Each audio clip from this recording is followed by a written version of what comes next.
toughest sight in the game, cause see the boxing voice. ThaBoxingvoice.com here with Hammer and Hank Lundy. Hammering, man. Yesterday at the media workout, you guys got kind of into it. Today it was nice and cordial. Talk to us about that. Well, you know, man, it's just a preparation for the fight, you know. Everybody, it's big fights. You got Keith Thurman fighting, you know, on the PVC card, and it's running up against this fight. But, you know, at the end of the day, when Hammer and Hank Lundy is in a fight, y'all know y'all got to tune in. You know, we're going to shut everything down fight night. Everybody going to be watching Hank Lundy and Mauricio Herrera fight. You know, and that's what the object was, to sell a fight and get it done. And, you know, it's going to be fireworks. This is the fight that you need to be watching. Now, obviously, you said a drunk isn't going to beat you and everything. Talk to us about Herrera and what you've seen with him and alcoholism. Oh, man, we know he's a big drinker. You know, he even stated, oh, we're going to get drinks after the fight. No, man, I live a life, you know.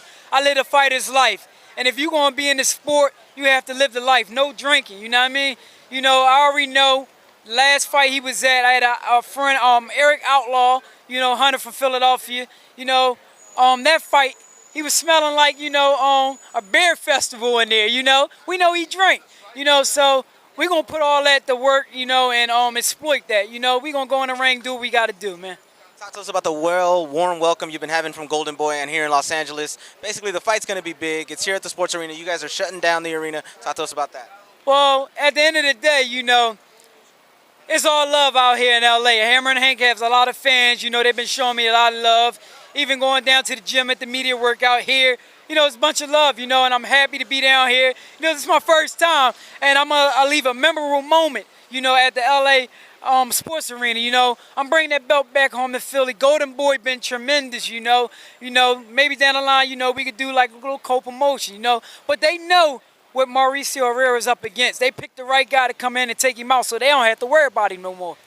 Now, you brought it up. You talked about Thurman and Collazo fighting on the PVC. Talk to us about that fight and who do you got, and break it down.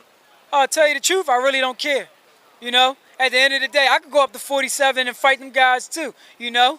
At the end of the day, I think that's a hand-picked fight too, you know. These guys are not fighting, you know, Thurman. He could fight, but at the end of the day, he's not fighting the type of fighter that I would like to see him, you know, fight. I like to see him fight Errol Spence, you know, somebody that's a little bit more hungry. You know, the other fighter, you know, Collazo, I think, you know, I'm not going to say he's done because every man have a chance, but he's probably over the prime a little bit, you know. Now, what should the fans expect from you here at the sports arena this Saturday coming up July 11th, man? Oh, man, you know, it's Hank Lundy. It's Hammer and Hank Lundy. Listen, since I've been boxing, I've never been in a Bourne or Dell fight. I miss the action pack. I miss the HBO now, you know. You know, I miss the ESPN. You know, I did it all, man. I'm Showtime, you know. But the thing about this, y'all want to tune into this fight and get y'all fired. It's the 4th of July all over again, but with the Hammer and Hank. Thanks for the time, Hammer and Hank. No problem. Appreciate it.